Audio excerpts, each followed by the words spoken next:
తిరుపతి నగరంలో నిర్మించిన ఫుట్పాత్లు దురాక్రమణకు గురవుతున్నాయి. పట్టించుకునే నాథుడే లేకపోవడంతో వీరి ఆగడాలు శృతిమించిపోతున్నాయి. దీంతో పాదచారులకు తీవ్ర అసౌకర్యం ఏర్పడుతోంది. ఆ ఫుట్పాత్లు ఈ యాత్రికులకు కానీ ప్రజలకు కానీ ఉపయోగపడే పరిస్థితి లేదు. దీని కారణంగా వాళ్ళు కిందకు రావడం వల్ల ఇక్కడ ట్రాఫిక్ చాలా ఇబ్బంది పడుతున్న పరిస్థితి మనం చూస్తూ ఉన్నాం. మున్సిపల్ అధికారులు వాళ్ళ ఇళ్ల పక్కన కమిషనరు వాళ్ళ ఇంటి పక్క కోటవేట దూరంలో ఉన్నట్టు కూడా వీళ్ళు ఏం చర్యలు తీసుకున్నారో మనకు అర్థం కావడంలా. ఇటువంటి దీని కారణంగా ఇప్పుడు మొత్తం కూడా ఆక్రమించేసి ఫుట్పాత్లు వీధులు ఇవన్నీ ఆక్రమించేసి దానివల్ల ఇబ్బంది పడుతున్న పరిస్థితి ఉంది.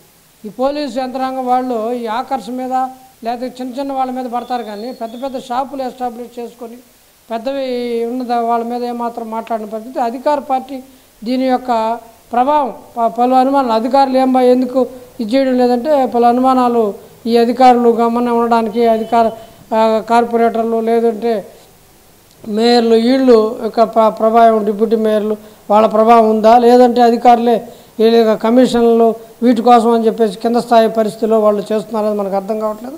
అందువల్ల వీటిని ఎక్కడెక్కడ ఇప్పుడు ఇబ్బంది పడుతూ ఉంది, ట్రాఫిక్ ఎక్కడ ఇబ్బంది పడుతూ ఉంది, వాటిని ఈరోజు నియంత్రించాల్సిన బాధ్యత అటు పోలీసు అదేవిధంగా నగరపాలక సంస్థ ప్రధానంగా కేంద్రీకరించి చేస్తే తప్ప వాటికి సంబంధించి పరిష్కారం కాని పరిస్థితి ఉంది.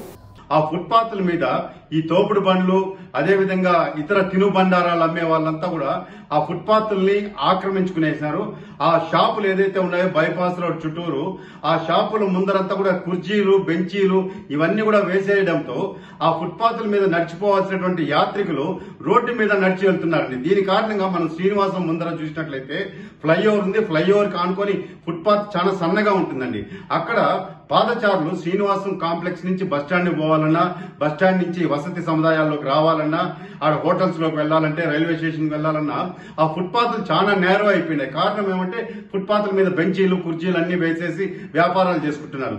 దీని మీద నగరపాలక సంస్థ వారు ప్రత్యేకంగా దృష్టి పెట్టి ఆ ఫుట్పాత్లు కానీ క్లియర్ చేయించినట్లయితే ఎవరైతే యాత్రికులు ఉన్నారో వాళ్ళు ఆ ఫుట్పాత్ మీద నడిచిపోయేదానికి ఆస్కారం ఉంటుంది.